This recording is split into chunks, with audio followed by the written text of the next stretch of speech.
aspects of that operational principle. What can't change? The model interaction can't change. The learner's initiative taking can't change. That is, the teacher can't teach the student. The teacher can't stand up and start to lecture. The teacher can't take responsibility for what the student is supposed to be doing, like I'm doing right now.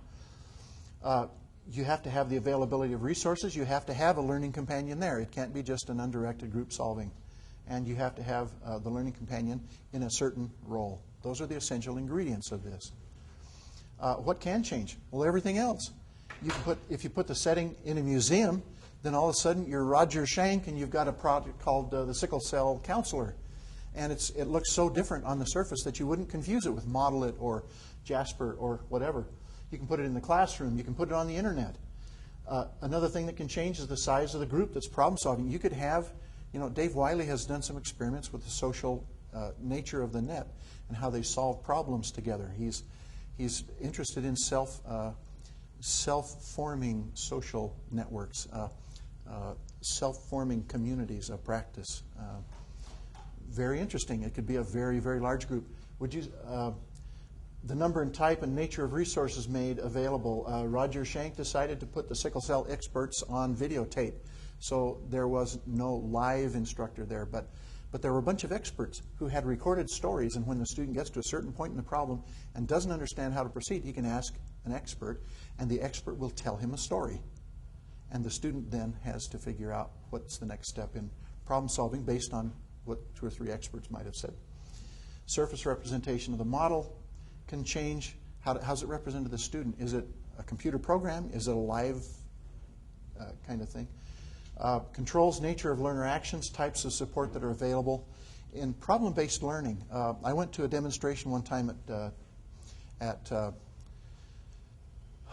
Georgia Tech. There was a guy named Howard Barrows. How many of you heard of problem-based learning and Howard Barrows? Okay. You need to go read Howard Barrows on problem-based learning.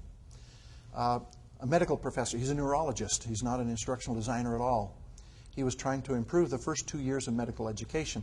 He invented a process by which students who are medical students, first and second year medical students, sit around a table. And there is a person called a tutor there who is not a medical expert. He's probably 1 year advanced medical student who's working off some time.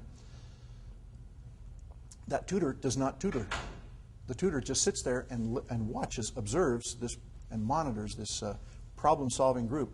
Now, the interesting thing about the problem-based learning is that each student in the group, and so there's a student here, and there's an easel here, and there's a big pad here. And at the head of this pad, it says, "What do we know?" And on the next student's easel, it says, "What do we need to know?" And on the next one it says, "Where can we find it?" And on the next one it says, "Assignments, research assignments." Now, the group works together for a while. They're given a problem. The problem that I saw given to them, it was Howard Barrows that was the tutor on this one. They were 4 engineering students, seniors in college, getting ready to go home for the Christmas break. None of them medical students. None of them even wanted to think of medical students. And they were given a very difficult, intermittent, chronic neurological problem. It was saying, and it was described to them this way: the patient has the following symptoms. Okay? And so for a while, everybody kind of sat and looked at each other. And the students, after a while, started deciding what to do.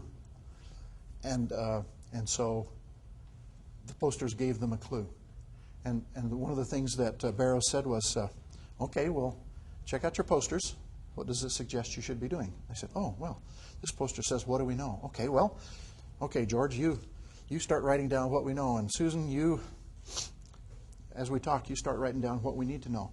And so they took charge of their own problem-solving process, very simple process. And after a while, they found that they had a whole bunch of what we need to know and where we could get it. And they said, "Okay, well, let's all take some assignments now. Let's divide it the following way." And within 4 hours, actually it was close to 3 hours, they had done everything except give the specific name to the problem. They had identified exactly what was wrong with this person.